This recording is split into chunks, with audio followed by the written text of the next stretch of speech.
You're back with another one. So good to be back with another one. Blue is our city, Manchester City fan channel. And today we're going to be looking at the day after our win versus Chelsea. Manchester City versus Chelsea yesterday. And I must just start the show just saying how excited I am. You see how good you feel when you start the year off with a win. And I must really talk about that. I mean, after the year everybody has had last year, and kind of going into this year, the first thing I was thinking about was after the new year, I do not want to ring in the year with a Manchester City loss. We already didn't see Manchester City get a chance to play against Everton. So imagine how you would have felt if we started the year off with a loss. And I must say, I am thoroughly excited. Let me know how you guys out there are feeling. But just to start the year off with a win gets Manchester City in the right direction. And see that smile it brings to your face. I even shaved my face a little bit just because I'm feeling so good. I want to show off my beautiful skin of how I feel today, just from the excitement that City is feeling or sending my way. So I want to start the year off that way. And City, please keep up the momentum. So as we keep going into the show, we're going to touch into many things. But right now, we're going to talk about Chelsea for a sec. But we're going to talk about Chelsea. We're going to talk about the starting 11 yesterday. We're going to talk about Rodri and his performance as we go through the show. We're going to talk about even Bernardo Silva. We're going to talk about Pep. We're going to talk about Kevin. And we're going to get to the look ahead to Manchester United if you're watching this content. But, before I go there, let me just say this. I really want to thank everybody for tuning into my channel. I just started this channel not too long ago because I am a passionate Manchester City fan who happens to be on the other side of the pond over here in America, who wants to just have a seat at the table, who wants to feel like, I got something to say too. And a lot of us over here who are City fans, passionate about the club, we just want a chance to join that conversation. So if you're watching this channel, that's pretty much what you're going to get. But you're going to get that love for Manchester City. One, you're going to get that hard intensity that Americans bring to the table. But at the end of the day, we here to promote City, and I want to learn from the community. I want to learn more about Manchester City. I want to get your thoughts on other teams that you may have rocked with if you're not a Manchester City fan. If you're a Manchester City fan, let me know your thoughts on the season so far. So that's what we're going to talk about here. But I want to thank you guys for actually helping me grow my channel. Please, if you don't mind, thank you for liking the video, subscribing to my channel, or even shout me out or sharing the video with other people. It just helps for other City fans to be able to find the channel. So thank you guys so much. But as we proceed, I want to talk about Chelsea for a sec. And when I say Chelsea, just shaking my damn head, what I mean is it really feels good to be Chelsea. And let me tell you why I say that. When you watch this channel, you're going to get certain opinions that come from a deep-rooted place. And let me explain what I mean. When I think about Chelsea, think about this. No other team in the Premier League have beaten Manchester City more times, or matter of fact, let me correct that. We have lost to Chelsea 26 times. That is more times than any other team in the Premier League era. So Chelsea is that villain for us, to know that we have historically lost to them more times than any other team, bro. I don't like the way that feels. Other City fans, I don't know if you guys knew that, but that's the research I found. We have lost to them 26 times in the Premier League era. So it just feels so good to beat Chelsea. Why does it also feel good to beat Chelsea? It feels good to beat Chelsea because revenge feels so sweet. I know. Yesterday was good, but after the restart, I'm gonna take you back. Think about June. Think about June of what is now 2020, and I'm just so happy that that's gone. But remember last time we played Chelsea, we lost to them in the Premier League. It was a game that happened in June, and some parallels actually about that game was that it was a 2-1 loss to them. I think that when I saw the lineup yesterday, and that's one thing that it kind of brought anxiety to me. I don't know about you other fans out there, but let me know how you guys thought. But when I saw that yesterday, I said to myself, bro, we ain't got no striker again, and we're going with Sterling up top. That didn't work out well for us back in June. If you guys can remember, Sterling started that game up front. So as I'm checking my mobile phone, I'm looking for the starting lineup. I see Sterling up top yesterday, and I'm like, oh, freaking out, thinking my God, it's about to be, another Chelsea counterattack display that's about to go on, because that loss did not feel good last time. I remember Pulisic scoring on us, and I think Pulisic might score both goals on some crazy. Now Williams scored against us last time, but Pulisic broke out, and there was something that happened with Mendy. That's all I can remember. And Gundogan, and man, when I saw that lineup yesterday, I was just thinking the same thing's about to happen to us. So in my mind, I'm like, yo, just do not lose to Chelsea. We need that revenge because I want it to be so sweet. After you lose to a team in the Premier League and then you're kind of going into the next campaign, you still feel those inks from last year, knowing that, that team beat you. You know what I mean? So you still feel that pressure. So that's what I was thinking about. And as I look back at last game, I was like, yo, damn, the seeing Sterling up top. I just hope it does not end the same way. And I must say, it did not in that same way. It just was a beautiful game. And just to know that revenge feels so sweet. So not only did we defeat the team who we have lost to more so than any other team in the Premier League, but also to beat a team that just kind of beat us previously. You know what I'm saying? But then also, it's also a team that people were saying earlier in the year that had a chance to, win the Premier League title. But yesterday was all about, for me personally, knowing that historically how we have fared against Chelsea, and just knowing that we got that revenge. So that was a big turning point for me. I want to talk about the starting lineup yesterday. That starting lineup, and I alluded to it previously, is like when I saw it on my phone and I saw that, Sterling was up front, and that's just the way the mobile phone happened to lay out, and let me kind of pull up this graphic here of kind of what the starting lineups were. Is that for me personally, when I saw Sterling up front and it made it appear that Sterling was up front, I'm shaking in my boots. I'm looking at it and I'm seeing Bernardo, Phil Foden, De Bruyne. And honestly, I mean, maybe you guys knew about the news yesterday, but I didn't know if Torres was going to be out. So I found out about the news pretty late. But, I'm looking at it, I'm like, oh, my God. But I see Aguero's there. And I know that we don't want to rush Aguero back. But in my mind, I'm like, oh, my God, this is going to be disappointing. So I really want to say, started from the start of the lineup, it was weird. It was weird not to see pardon me real quick. I'm glad that graphics up so you guys don't have to see me coughing. But, seeing Zinchenko there, I was kind of shocked to see Zinchenko there. I thought Mendy might have been there, but then I kind of later found out why that might have been the case. And I'm going to touch upon that a little bit later. But, I was a little shaky about this team because let's be real.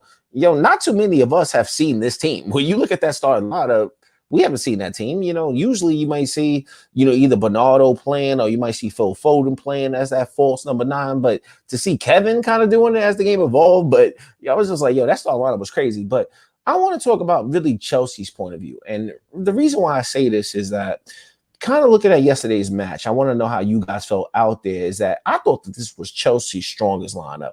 The pieces that kind of shook me when I'm looking at my phone. So, keep it real. That's what we do on this channel. We always keep it real on this channel. When you're looking at your phone and you see that the starting lineups at end, you, as a City fan, I was kind of shaky about our starting lineup. But when I saw their starting lineup, just keeping it all the way real, I was a little shaky. I was a little nervous about it because as you look at the starting lineup, the key pieces that I really was more so worried about was Pulisic, Werner, and Ziyech being the most important one of them for me is that, Timo Werner, when I look at Chelsea, now I don't watch a lot of Chelsea matches. I watch them sometime, but it's not my forte. But I do watch, sometimes I watch Lewis. Sometimes I watch, Nini talk. Occasionally I may listen to Rory, when he's talking Chelsea specific stuff. But, as I look at the lineup, I'm like, okay, Werner has been playing out left, and then maybe I might have Tommy up front, or you might have, Giroud up front. But when you thought Chelsea bought him, I didn't think Chelsea was buying him to be a left winger. I thought Chelsea was buying him to be a striker. So when I saw him in that striking position, it kind of was like, ooh, what is this going to look like? More importantly, it's not one of those conversations where you got like, you got the striker, but then you're also looking at like inverted wingers. You know what I mean? So I didn't think that Chelsea sometimes before Ziyech has, came back, you might see, Kai Havertz out there playing. You might see, Werner out there playing. Werner's right-footed. Then you might have Pulisic or Hudson-Odoi on one side. It was right foot heavy. But when I looked at it and I saw Ziyech, and then I'm like, whoa, Ziyech's the only real left footer I believe that they have as a winger. I think Kai Havertz might be left-footed, but Kai Havertz is not a winger in my opinion. So I'm going to touch upon that in a second. But when I looked at their lineup, I'm like, oh, Werner's playing up front. Ziyech's out there. He's going to be playing on the right foot, on the right side. And then you got Pulisic with his pace. You know what I mean? So I'm like, yo, this combination up front is going to be deadly. And then as I go back to this, I'm looking at this 4-3-3. I think that the 4-3-3 best suits them. Now, a lot of Chelsea fans, and like I said, I think if you talk to Craig, you talk to Lewis, you talk to Nini, you talk to any of these people, I bet you they would tell you a lot of things about Chelsea that I just wouldn't know about because I'm not a Chelsea fan like that. But I'm wondering, was that the strongest formation for them in that 4-3-3? Because I'm shocked that Kai Havertz, I know he came on in the game later, but I'm shocked that Frank went with that formation. Before we even get into the tactics, I'm shocked that Frank went that formation, and they didn't. Once the game started, they didn't play in a way like they were just trying to hit us on a counterattack. So that's what I found kind of interesting. So like I said, on paper, this starting lineup was kind of strong to me, so I feared it as it going in. But as the game went on, we know how that went. So kind of moving on to the next point here is that, yo, son, we gotta talk about it, son. Your man Rodri, yo, what's going on with him, yo? And let me pump the brakes on that and kind of be easy about that. Now, I'm a big Rodri fan. Now, early on, I gotta keep it real again. I didn't really want Rodri. Before we got Rodri, I didn't really want Rodri. I liked Rodri for his height primarily. You know what I'm saying? Like, yo, looking at the team, son, we're not the tallest team. So it's good to have a CDM who can, be somewhat of tall stature. You know what I mean? So I wasn't his biggest fan. I definitely wanted Conte. I definitely wanted people like Fabinho. It didn't work out. Fred at one point, I think we even tried to go after Fred, but we ended up getting Rodri. And I say all that to say this is that yesterday, your man Rodri was hella shaky. He was hella shaky. And it really lasted, in my opinion, for about maybe 15 to 20 minutes. And really what I say get it together was the fact that I was a little nervous about the way he started out. And it wasn't like he was getting overran from counterattacks. This is him trying to play the ball out, and Conte pressing him. And I'm like, bro, you should be able to deal with this. You know what I mean? Because not only with our style of play, but yo, son, it's the Premier League. You had to be watching tape that N'Golo Conte is mad fast. You know what I mean? You knew he was going to be probably their most energetic player. You know what I mean? That's what he does. Now, I don't think he had the greatest game yesterday, but I will shout him out is that I felt like he was the only one busting the gut for them. You know what I mean? His track back to even get back to Sterling was ridiculous. But, I say that for later. But, Rodri definitely started off shaky. But I say that to say this is that the bad 15 minutes or 20 minutes he had, I think that I definitely saw improvement as the game went on. And when I say get it together, I'm really saying to myself, okay, against Leicester, we lost this year. Against United, that was a draw. But United kind of played, sitting back. Tottenham, we kind of lost that match. So I'm looking at the big teams and how Rodri's playing in the big teams. And I'm saying to myself, okay, you can't be nervous like this, especially in the beginning parts of the game, because your jitteriness or your unsettledness in that game, which was probably unintended, because let's keep it real, both teams got to play, and Chelsea just pressed the living crap out of us within that first 15 minutes, especially Conte with his efforts. I thought Rodri would have been able to handle that a little bit better, but I must say that he did well to adjust. But I'm worried that if another team, let's say a Liverpool, if we played, or even a Champions League match was to happen, and he did that in 15 minutes, that shaky feeling that you felt in that first 15 minutes, I swear to God, it must have resonated through the team, the cameraman, and I felt it all the way at home because my heart was just pumping in that first 15 minutes. I will say that he got it together, and I really starting to kind of change my mind on Rodri. Alex, is he ever going to be Ferner? No, but as City fans, we gotta kind of put that to bed, yo. I don't think your man's ever gonna be Ferner. And when I talk about Rodri, bro, I'm starting to realize, okay, he's not Ferner, but he's still Rodri. He is exceptional at doing certain things. So as long as he can make that adjustment and say, yo, okay, when I'm playing against these big teams, bro, I'm not gonna have that much time. I should know better. This is my second year. We all make mistakes. But even if I'm under pressure and I look unsettled, I can adjust and be right at the end of the game. So that's what I'm saying there with Rodri. So I really must shout him out for that, for getting that together. Yo, I got to talk about this guy, yo. Let's talk about Mr. Bernardo, them shooting boots, ate it player, Silva. So let me talk about what I really mean there, yo. I got to really talk about this. Yo, my man Bernardo, son, but yo, them shooting boots that you wearing, player, that you got on this season, they not it, player. I don't care if they Nike. I don't care if they Puma. I don't care if they Under Armour. I don't care if they Adidas. Yo, they got to go back to the factory, bro, because them boots ain't it, player. Now, let me just say that. Yo, Bernardo, what's up with the shooting, son? What's up with the shooting boots, yo? It's like the last 2 or 3 times I've seen Bernardo shoot. Yeah, I'm not wigging out on my man, yo. Bernardo's my man, 50 grand, but I gotta be able to joke on him. Other City fans, yo, I know y'all always gonna let me know what y'all think out there in the comments, but yo, now that I think about it, the last few times I've seen Bernardo shoot the ball, 2 of them had to be on the left side. Both of them were like opportunities where he could have smashed the ball. Like, he barely got the ball going at 5 miles per hour. I really feel like the ball doesn't even get past 5 miles per hour where he's shooting. So it got to be some kind of malfunction with his shooting boots, yo, because it just ain't working. So I think, yo, there was 2 shots yesterday. That shot, oh my God.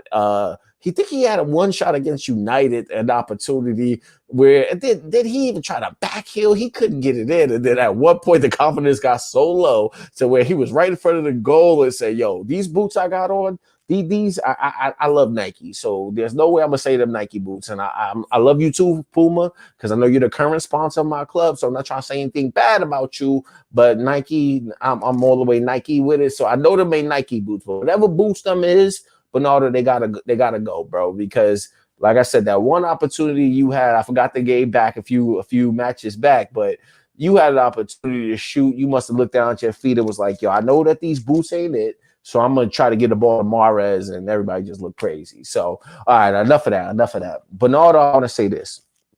Let's keep it real. As fans of Manchester City, we all know Bernardo has not started the season well. So I got to be clear on that. I know he has not started the season well. He's had a slow start. So we got to really put that in perspective. Remember, all of them games we played after the restart, we get a shorter year coming in this year.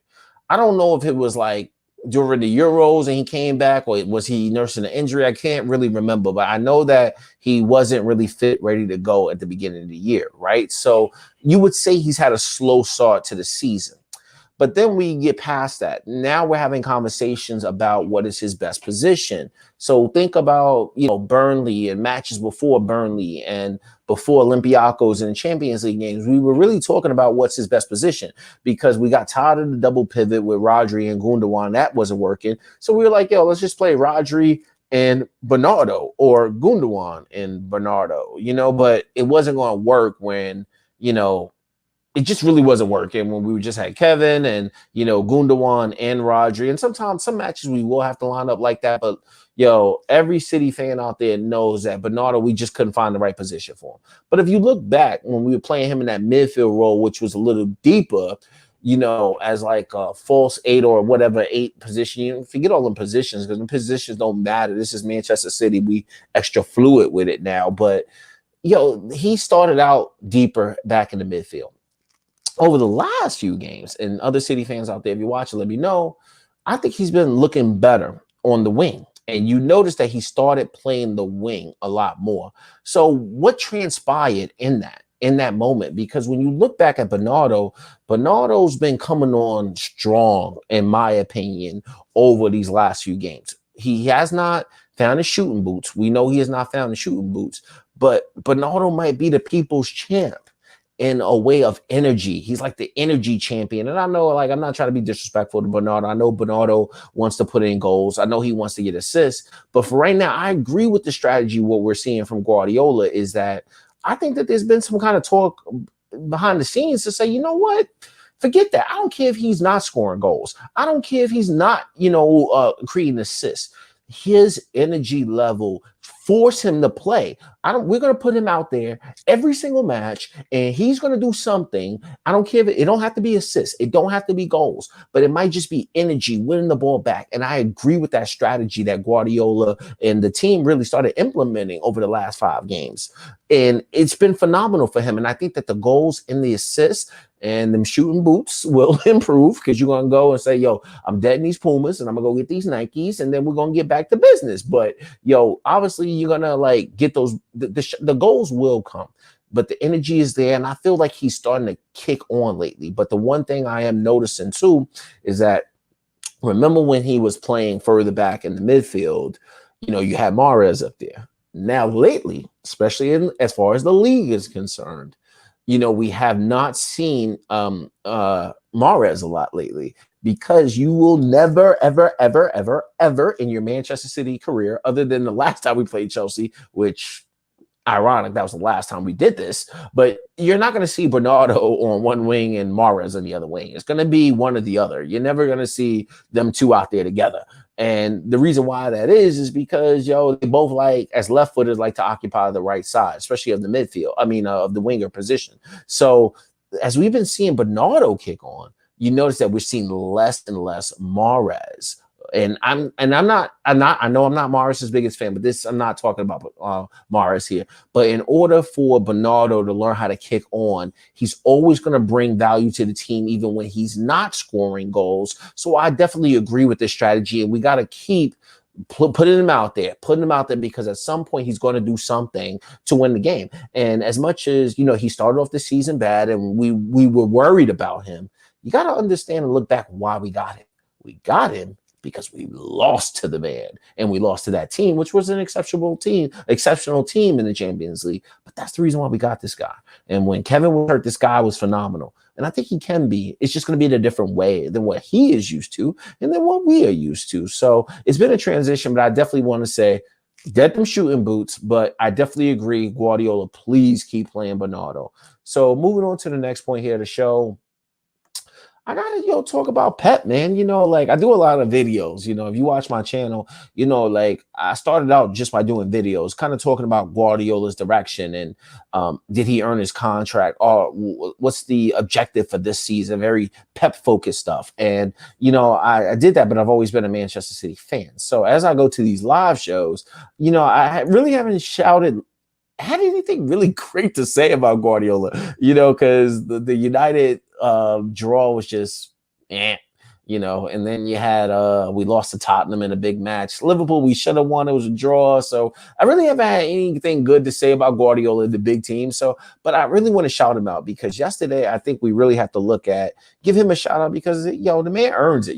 I know that we've been frustrated as all City fans. We've been frustrated with the double pivot. We've been frustrated with his decisions. The man's always going to be the most unpredictable manager ever as far as guessing his starting lineup. I think as long as he's been here, I probably have guessed his starting lineup twice in the 4 years that he's been here now. So he's definitely still going to win that award no matter what it is. But, when we got the band, especially kind of seeing the success off of 17 and 18, 19, 20 didn't go the way we wanted it. And now we're trying to find it back. And then we had this slow start to the year. So everybody's been kind of, judging him a lot lately. And I've been doing the same. I'm going to be honest, because when we're not winning and it doesn't feel good, not only does it not feel good to Pep, but it doesn't feel good to us as City fans. You know what I mean? So, but I want to take time and shout him out when he did something great. And what's great he did is actually going to shock you, I think, a little bit, because not only am I going to shout him out for the tactics that he employed yesterday, that he went with yesterday, is the fact that when I saw the starting lineup, like I said, I originally thought it was going to be Sterling up top, but then when you look at it, you've seen Bernardo play that false nine position, you've seen Phil Foden play that false nine position. Did you ever think De Bruyne was going to play the false nine position? Nah, nobody thought that. I swear to God, if you're a City fan, you out here watching it, and you're just like, I saw it coming, son. I saw it coming. You're lying. You're lying. Just dead it. You're lying. But I must say, I must give him shout outs because the tactics were spot on. And, I think even he's starting to find a groove. And what I'm really going to give the man a shout out for, and this is, I pulled this picture because that's the Guardiola I like. That's the Guardiola I like. Not the feistiness that we've all been talking about. Oh, he's got this new ruthless attitude when it comes to making substitutions and only going for this and going for that. But what I'm really shouting him out for is something he did yesterday in the press conference. And I must say that right now you're my champion for doing this. And, I don't know if you guys saw the press conference yesterday, and I'm probably going to be paraphrasing a lot here because I didn't really want to touch upon it. So there was a situation that happened yesterday in his press conference. Obviously, we know that we had certain players out of the game due to their situations that they found themselves in, whatever, whatever. But when you watch the press conference yesterday, one of the Manchester journalists, or one of the journalists there, I don't know what publication this guy was from or syndication this guy was from, but I know he tried to ask a question specifically about Benjamin Mendy, and he was talking about rule breaking. And I want to say that Guardiola, I'm shouting you out for this in particular, is that he's in my opinion, he tried to set Guardiola up to throw Mendy specifically under the bus. And Mendy hasn't had the greatest year for Manchester City. Maybe you could say he hasn't had the best career due to his injuries and unavailability sometimes, or shakiness, or whatever you want to have you. But in this moment, this guy, in my opinion, this is just my opinion, I know he's a journalist and he has a job to do, but I really think that he tried to get Guardiola to throw Mendy underneath the bus. And Guardiola could have easily done that, being that Mendy's been out of form. He hasn't been playing him. And, due to everything that's going on. And Guardiola said something, and I'm so proud of Guardiola just for this, to say, he basically answered this, and the guy asked him and said, what do you want to say about rule breaking and Mendy's situation? He's like, look, the rules are the rules, but it's important that we don't try to give too many lessons to the people who may have broken these rules. And I said to myself, you know what? Guardiola didn't have to do that. He didn't. I found it perplexing, like interesting that he chose to do that. Not saying I thought he was going to throw Mendy under the bus, but I didn't think he was going to throw Mendy full on underneath the bus. But if you know anything about Benjamin Mendy, from his time at Manchester City, not only his injury history, but he's also like a prankster, and he's rumored to be late for things and missing planes and missing buses and missing things. I don't know if that's true or not, but you couldn't find more of an easier target, in my opinion, to try to throw underneath the bus. But Guardiola said it's important that we do not judge or try to preach lessons to people, because you have to understand that this has not only been a hard year, and I want to peel that onion back. Think about it like this. Think about the year Guardiola's had. He's got to have I don't want to say interesting, but weird year, because he's dealing with loss too. So for him in that moment to say, it's important that you recognize that people got family and people, it's been a rough year for them too. And they're just trying to cope with it the best way that they can. And I found that to be very, interesting that Guardiola said that, because like I said, I didn't know if he was going to throw him underneath the bus, but you know what it made me feel? And other Manchester City fans out there, you guys know what I'm talking about. There was a feeling. Remember back in 2016, where the team we didn't have the best run of form at a certain point. Like, remember, Guardiola had just taken over for Pellegrini.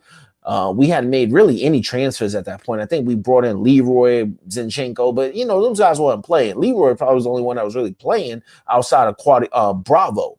But the team wasn't really firing on all cylinders, and Pep was asked for an opportunity to really throw those players underneath the bus. And I know we're talking about rule breaking, but it's just really an opportunity to throw people underneath the bus. And maybe this speaks to who Guardiola is. So we could talk about how ruthless he is with this new attitude. But when he said that yesterday about Mendy, it made me have flashes about when they said, City wasn't flying in 16, 17, and we were kind of absorbing those bumps that we were having. He said, well, maybe I'm not good enough for these players. Remember when he said that? Remember when he was like, instead of throwing shade at these players for not learning my system, maybe I'm not good enough to coach these players. And what happened then? Them players bought into what Guardiola was preaching. And sometimes you could be a disciplinarian. You could be a ultra hype champion like we know Guardiola is. But sometimes when you resonate with people's hearts, you're going to get the most out of them. And that's what Guardiola did. So I want to say, shout out to Guardiola. I didn't see that coming, but you the people's champ for that one, bro. I definitely give it up to you for that one. So got to move on to one Kevin. So when I say Kevin, I've been doing this already, De Bruyne.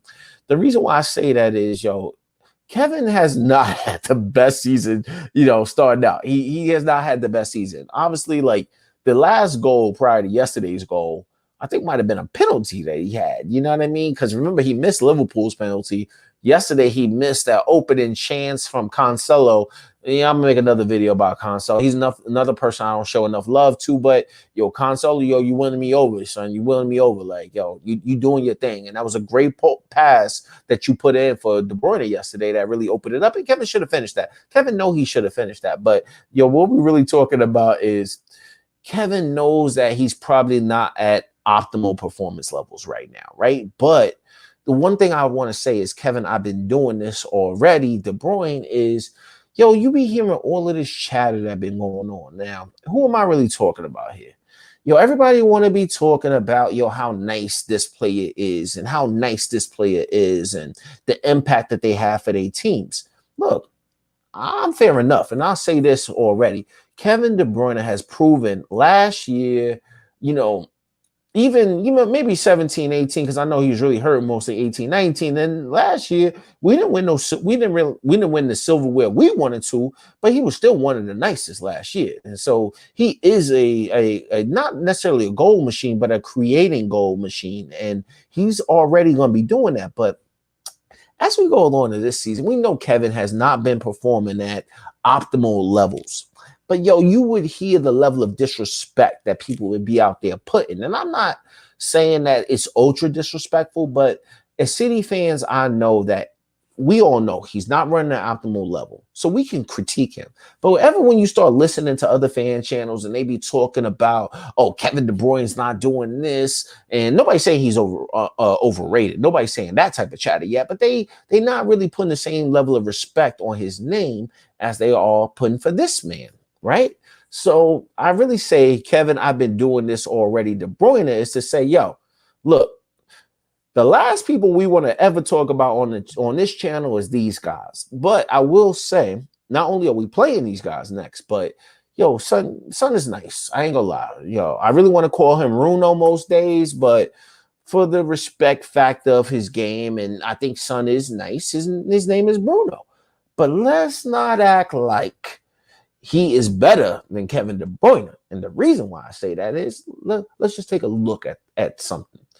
So Kevin De Bruyne this season has played like crap, according to most people, or even Kevin's levels. Kevin may say he's not at the levels. I'll say Kevin's not at the levels most City fans will. But these other people who say he's crap, he's never led the league in goals. So what can he be crap with? He's not creating the same level of assists that he's always been accustomed to, and, you know, putting in these ridiculous numbers. So Kevin's been crap this season through, 15 games for us, but he's sitting on 8 assists, which I believe is second in the Premier League. I think. I know he's sitting on 8 assists, which is second, and I think Bruno's sitting on 7. Now, Bruno got way more goals than Kevin, but I think Bruno's got like 11 goals or something like that. But let's keep it all the way above, because that's what we do on this channel, right? That's what we do. That's what we do.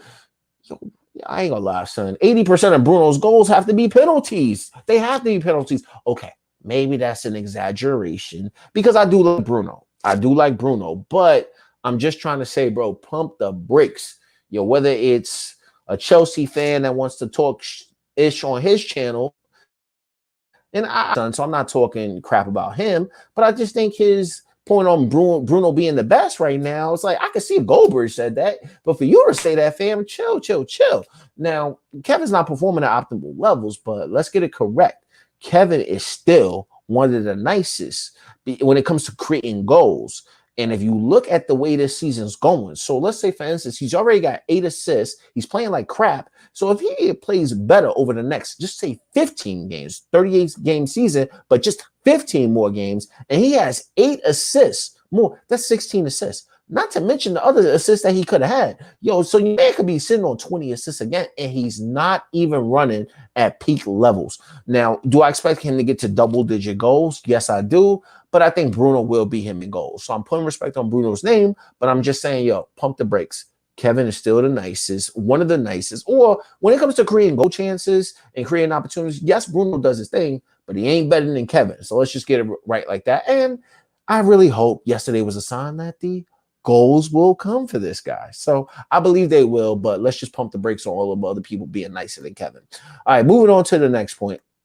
which was I want to close the show out on this. And thank you for I want to say this again. Thank you for tuning into my content. If you like the video, hit the like button, share the video. It's really about helping more other Manchester City fans out there find the channel, but also connecting with other people who want to learn more about football, who want to talk more about football, who bring that same level of passion to the table that I'm trying to exert here. So last point is going to be Pep. Let's show United what a title challenge looks like. And the reason why I'm saying this is because obviously, we got to play Manchester City in this other cup competition. I really hate these other cups. I really do. But it couldn't be at a better time to play this team because we know that we just both, even they would tell you, their fan channels will tell you too, that, they would take that result at the time. But this is pressure for both Manchester clubs. They try to say that they've been in a title challenge because when you look up, they've been right there neck and neck with Liverpool. Liverpool lost today. So they probably are feeling extra confident. So even Goldbridge, McCullum, or whatever channels you choose to watch of theirs, they all pumping up this rhetoric of, we in a title challenge. Now, we know that they haven't won a title for a while now, but they feeling that pressure. They feeling like, are we going to get back to them glory days? And if we are, what better team to have to play and exert that against or try to answer those questions? Are you ready for a title challenge than us? And vice versa for us versus them. And I'm going to tell you why. Because we got to look at it, they are above us. Now, I think they played one more game because they played their game in hand and we didn't play our game in hand. But regardless of whatever, they're above us. We both just came off of that sleepy, dismissive, boring 0-0 draw that Manchester derby that we just had. But now it's time for this game. So I want to see Pep go and say, that 0-0 draw was in the league. We both probably needed, we both couldn't afford a loss at the time. But this game right here is about, okay, they say that they in a title challenge, and Solskjaer might be saying, City said it, they ready to run. They want to get back up there and show Liverpool that it's them and Liverpool, like it's been over the last 3 years, that they ready to come back up there. Let's make them pump their brakes. Let's put a wrench in their plans. We should be doing the same, and that's exactly what I want to see from Pep. I want to see Pep say, okay, yep, we got an impressive win. How can we build upon that? We can build upon that not only by throwing shade to the other side of our great city, but also handing them a loss because they are above us right now. So get back to that. And I know even if this win is not going to help us in the league, but it's going to help us as far as confidence, and it's going to show our team, yes, we have the team to go forward. And I think he might make some substitutions. Fair enough, I think Solskjaer might make some substitutions as well. But it's still a lot of pride that's going to be left on the table right now. So I'm hoping to see that. And, Pep, bring it on, No better time, Like we starting the year with a win against Chelsea. Let's start another win. Start the year off with another win versus United. And let's get back to where we need to be. I want to say thank you guys so much again for watching the video. Blues Our City, Manchester City fan channel. And I'm out.